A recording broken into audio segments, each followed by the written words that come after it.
Queen will reportedly hold celebrations at Buckingham Palace on baby Lilibet's first birthday. Prince Harry and Meghan Markle's daughter will celebrate her first birthday on June 4. Lilibet Diana Mountbatten-Windsor had her name chosen in honor of the Queen's childhood nickname. Lily joined older brother Archie Harrison, who was born in May 2019. It's also said to be a special day for the Queen. She's throwing a party to mark the 70th year of her reign on the same day. Celebrations are planned throughout the year for Her Majesty. However, June 4 will be used to celebrate Lilibet. It's believed there will be celebrations held at the palace on the little one's first birthday. Both Meghan and Harry, and of course Lilibet, are expected to attend. Meanwhile, the celebrations for the Queen will also take place on Saturday, June 4. The special event will be a big day for the entire country.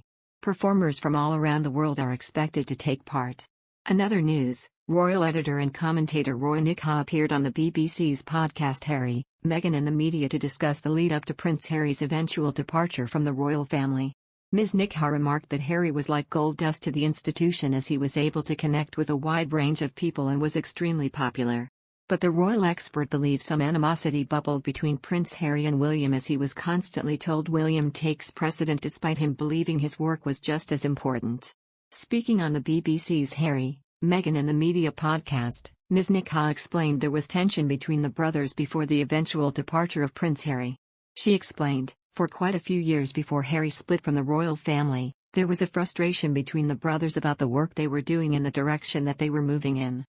And I think William is very finely attuned because he's going to be king to the institution, the hierarchy within it.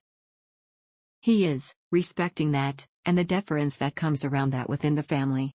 I think Harry, certainly as he was leaving the army and setting up the Invictus Games, he was wanting to go in a few different directions and take on certain causes and bits of work. He was frustrated that because of the setup within the institution that had to be run by William, there were certain decisions taken. Which meant, sometimes that Harry couldn't do the work he wanted to do or had to wait or had to put something on the back burner because, William takes precedence. There's no doubt that for years Harry was the superstar of the royal family. He was gold dust, he has that ability to connect with a huge range of people, and I think there's always tension when it comes to things like that within any family.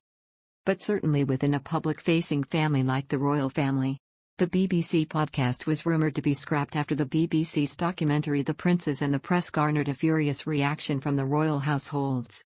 Royal editor of Harper's Bazaar US and co-author of Prince Harry and Meghan biography Finding Freedom, Omid Scobie, claimed on the documentary that the different households were briefing against each other to try and secure better coverage.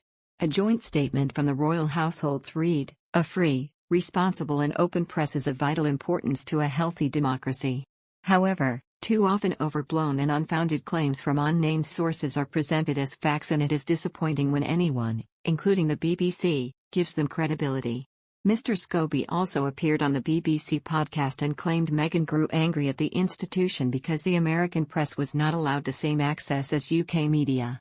Mr. Scobie said, "The first conversations about wanting financial independence actually were born out of Prince Harry's frustration of having to work alongside the royal press pack. For him, he wanted that distance. For Meghan, she was frustrated that there was never any inclusion when it came to foreign publications, particularly those in the US. She is American. Why can't there be American newspapers or television networks allowed to cover?" Mr. Scobie says the couple were simply told things did not work like that.